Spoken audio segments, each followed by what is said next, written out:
تداوی و کمپاین و تشویق مریضا بعد از هر 45 روز بعد صورت میگیره و بعد از هر 45 روز بعد تیم‌های ما به شمول تیم متخصص و مسلکی ما. Drug addiction continues to be a problem in Kabul city.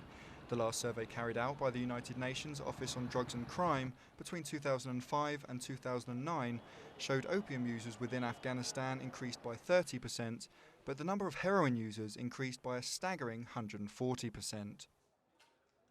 While the total number of heroin users is still a much smaller group, it's growing at a faster rate than those addicted to opium, and also brings with it its own health issues like hepatitis and HIV through shared needles. As the number of heroin addicts grows, so does the crime rate as addicts seek to support their habit.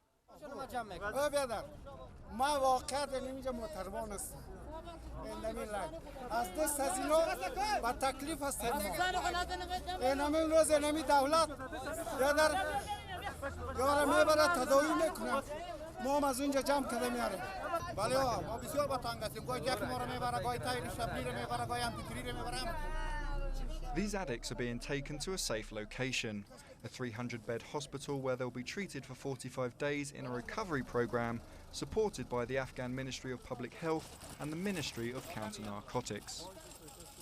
In Afghanistan, the problem of addiction is intertwined with the cultivation and production of opiates within the country. According to the UNODC, poppy cultivation has risen for the third year in a row and continues to head towards an all-time high. UNODC representative Jean-Luc Lemayou says the supply creates demand. What often is forgotten is what we call the Coca-Cola effect. Your supply does create demand. And Afghanistan, but not only Afghanistan, look at the neighboring countries where you have enormous amounts of drugs being transited through. Think Iran, think Pakistan.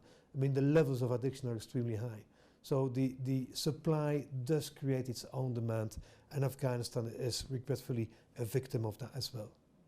The Ministry of Counter-Narcotics continues to carry out eradication efforts down in Helmand province, the largest of the poppy regions, amid strong resistance from farmers and the Taliban.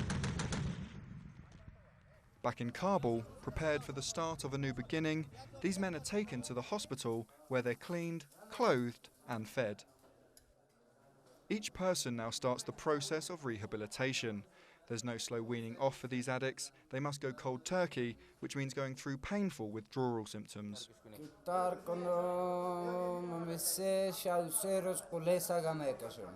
که حزب توسیست یا سوی مصرف کننده مواد مخدر که قبلا به شکل به نام معتاد مشهور هستند یا مروج است تحت تداوی مدوا قرار گرفته و به شکل افراد صحتمند به جامعه تقدیم شده. همچنان بر اساس لزومدید و تعداد روزافزون معتادین در شهر کابل قرار بری شد که شفاخانه و 300 بستر ارتقا کنه.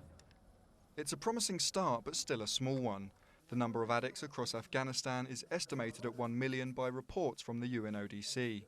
Although the hospital also provides job training and placement, there's no guarantee that these men, some returning for treatment for a second or third time already, will be able to stay away from drug use.